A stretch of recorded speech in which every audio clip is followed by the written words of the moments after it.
Attacking Mini Savage Elite 2 has a new update that brings an interesting series and also does a lot of bug fixing for physics, force feedback, and especially AI. What makes AMS2 different from the other sims isn't really the physics or the effects or whatever, it is the set content that it has. It has a bunch of historical content, it has a bunch of historic mods, but where it centers itself, it's really on the historical part and South American content that it has, and it does really well. And then it picks up a set of features that were existent on Project Cars 2 or were developed from Project Cars 2, and it will have and will give you a set of races that basically you can't really replicate in another sim. So in this case, we've done on one stream, we've done a Ayrton Senna 1993 Donington race.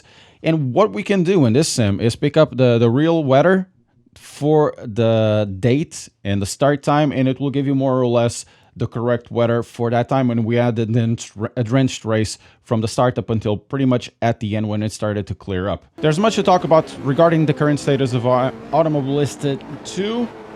And we can start here with that combo we did using the high-tech Gen 2 in Donington in the rain.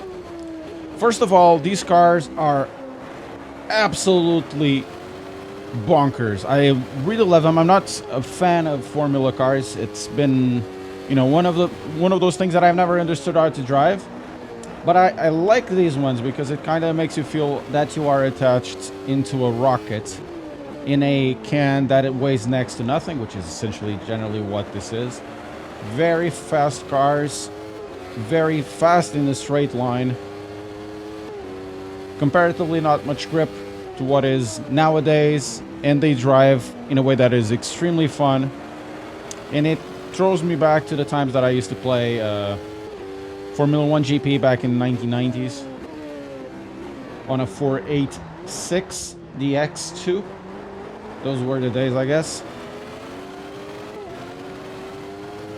Yeah, and it's really fun coming back to this car or something similar to that to drive it here in Automobilista 2 in a more modern setting. Very fast cars, very fun, and I think once again these historical cars or historical scenes that you can replicate against the AI is likely the biggest strong point of Automobilista 2 at the moment.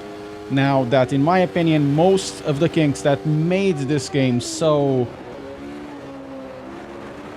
unappealing to me have been fixed. The force feedback, is easy to understand now. Default Plus, it's what I'm using. It is pretty good.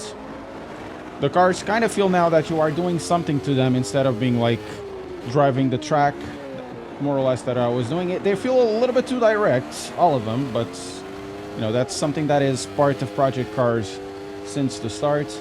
They drive nice, generally.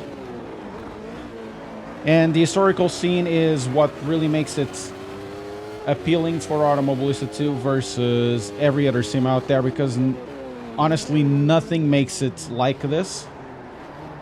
Nobody is making these cars nowadays into something to be shown. It's always good to massage the nostalgia bone. And the driving, in the rain, very, very challenging. These cars specifically have the DRS button that will activate the suspension setting. It will go a little bit higher to make the car go faster. But of course, if you go on the corners with it, and now the AI tried to sideswipe me. We'll talk about the AI in a second. If you go in the corners with that button, you won't have that much grip. And we go around the corner. Also, this car has auto shift up. For some, this might be an issue. For me, not really. You can short shift the car if you want. So in corners like this, you won't be so high in the torque and so high in the revs that will make the car spin. Sometimes it's good to have the rear spin a little bit, especially in the hairpins, to make the car turn around. because it's so wet out there. Going inside. But now it's actually a good time to talk of one of the big improvements that is still one of the biggest pet peeves that I have against this, which is the AI. It is improved. I haven't found definitely a lot of circumstances where there were massive pileups at T1. In reality, since I've tried this, I haven't seen one. That wasn't caused by me, but that's another problem. What I see is exactly this.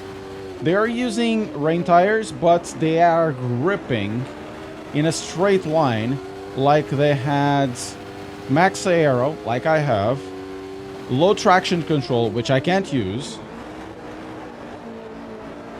and insane acceleration, which I can't follow. So I'm using this at 95. Nitro, the Chrono count out. I'm using this at 95 and high aggression. Not the max aggression, but high aggression. I suppose it's 75% or something. And these cars, here at the chicane you'll see, look at that grip. I can't follow those cars. I can't follow that grip. So they'll have massive straight line speed. And I've done a big race, 76 laps. I started like in the beginning about 2 seconds slower than the guy in front. I was doing like an overtake or two, and then after lap 20, as the car becomes lighter and lighter and lighter, I start catching up. They still have like massive amounts of grip, but it only happens when they are racing against you, which is kind of funny. So we'll be now side by side into them, and now he just gets all of that grip and all of that straight line speed. But once we clear these guys for a second or two, when we're further away than a second or two, and this is not basically well, whoa, that's a good rejoin. And this is really not draft or anything, because it doesn't happen the same to me when I'm behind them. It's when you clear them, and this happens especially in the rain. It also happens in the dry.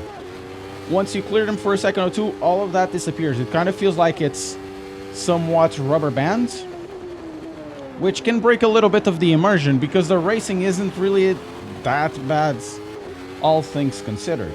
This track class combination will show you how the AI has evolved, at least in T1 pileups. They can still happen, but I'm finding more and more that they happen less and less. Just a little bit bump here and there, which is kind of normal. And where we are is what we can be considering the endurance version of an old Norwich life. So this is the such life part of it, or what would be considering now the Nürburgring circuit.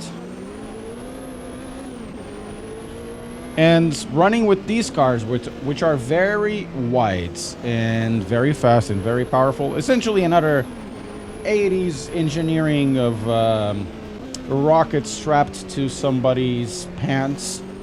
That's essentially what it is, and this one spits a lot of flames, as you can see. There you go. These things have tremendous grip, are very difficult to drive fast. And we are in the part of the track, and essentially all the track will be very rural and extremely difficult to overtake and to fight for position with such wide tracks. And we also have to figure out, we have to say that it's going to be very difficult to know if this is accurate or not, or if it's realistic. Both the car, but mostly the track, because most tracks nowadays are either done with laser scans or lidars or something along those lines. So there's more of a data reference. Oh, that's a nice dive bomb there. There's some sort of data reference, and these tracks, well, they have references, mostly pictures, and then if we are lucky, they might have some sort of topological maps. which they can use to reference with the layouts they might have. So some of these corners might be okay. You'll recognize the track once you get into it, which is just a couple of corners to go. But what we can see is that it will feel different. There's many reasons why it will feel different. The elevations are one of them. The corner radius and the distances between corners, something they feel a little bit different. Like this one from the next one. But what it really makes this track feel different is the 70s vibe, because this is a 70s track. I'm sure we are not doing this very appropriate for the time. We're driving 80s cars or late 80s cars to a early 70s track, early to mid 70s track, so it won't be appropriate for the time, I guess. But what makes it really interesting and exudes charisma is having these amount of people on the sides just waiting to be victims of a crash. You know what I mean? It was this thing that we had back in the 60s, 70s, and 80s, where you'd have people in ways that are not very health and safety. It's the you can't park there, mate, but in a more racing version, when you get the car thrown in your face because somebody called Chad McSmoking or Chad McChainsmoker lost the rear of a 1,000 horses car in one of these corners and just threw itself into a hedge, and there were 10 people there, which would, you know, happen somewhat frequently back in the day.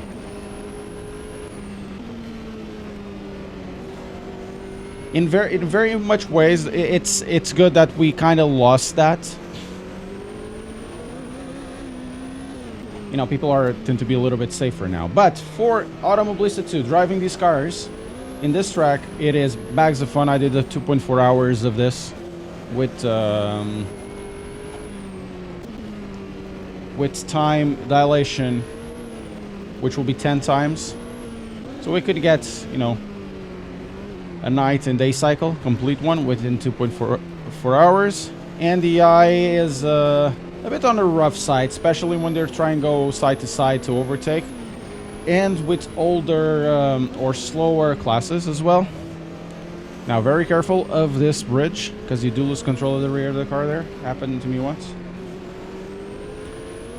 So these cars drive in a very specific way, and the eye, I'm not sure what it's doing. They can't really overtake very much. They have difficulties even overtaking slower classes, even in fast areas. And the eye, especially being a back marker, it doesn't really like to be a back marker, and it doesn't understand that it is a back marker. It kind of figure out that they are always fighting for you, even if they are 2 laps down. You know what I mean? That's what happens a lot of the times. Try to jump this guy, can't. So with the AI, your experience may vary. That's what I've been finding out. They are not as dumb as before, or not as deadly, I guess. But nonetheless, they have a couple of critical flaws that make driving with them kind of annoying, especially dealing with back markers and slower classes if you do multi-class. And this, you know, having Automobilista 2 with so many classes, it's kind of a shame not to do multi-class, because this type of title is kind of demanding you to multi-class. Nobody can overtake. Nobody is nobody is going to side by side, and this guy kind of glued to me. That happens also in the physics, still from Project Cars 2. But nobody is trying to overtake anybody. Some of the cars are definitely faster than the other ones, and you could essentially have one of the cars throw themselves in, but it doesn't happen at all. even between AI and AI.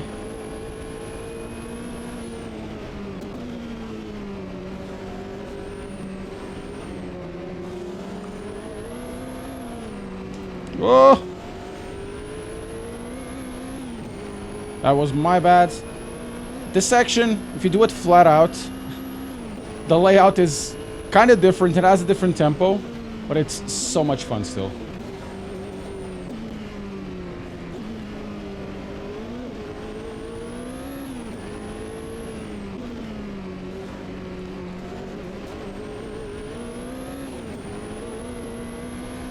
There we go. Also, there's a corner over here, next one. There's a jump that you will lose the car. Now look at this straight. There's a couple of bridges. There's one here. And now the next one, trying to overtake the Nissan before the next bridge. That bridge, it is bonkers high. Look at that. Now you throw yourself in. If you miss the cornering, you're gonna die there. But, you know, as it is definitely getting into a better place. It does need, with the AI, lots of small bug fixes, which can be annoying to do all the time, but I feel much more confident driving this than I did, you know, 6 months ago, 2 years ago. It feels like a completely different game, though it is quite familiar, and I think the content, it's worth it for being so different. I want to hear your opinions. What do you think about this new version of Automobilista 2? Will you come back to it if you stop playing? If you came back, what do you think about it? And if you were a veteran in this game, also let us know. Guys,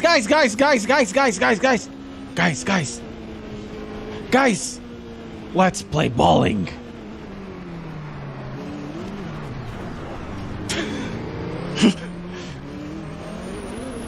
Let's play bowling.